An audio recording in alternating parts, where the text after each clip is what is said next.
bố mẹ cây hôn cao tại lớn bố mẹ cây hôn san lờ và giờ si bố mẹ cây hôn cao tại lớn chẳng với kiên dịch ly khuy lớn chẳng với kiên dịch theo thời lớn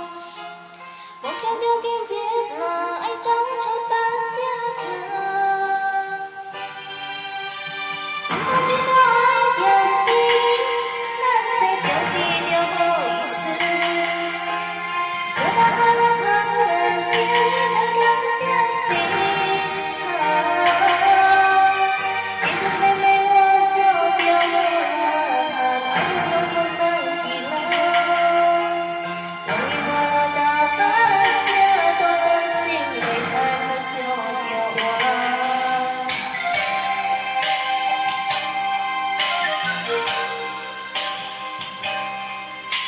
xin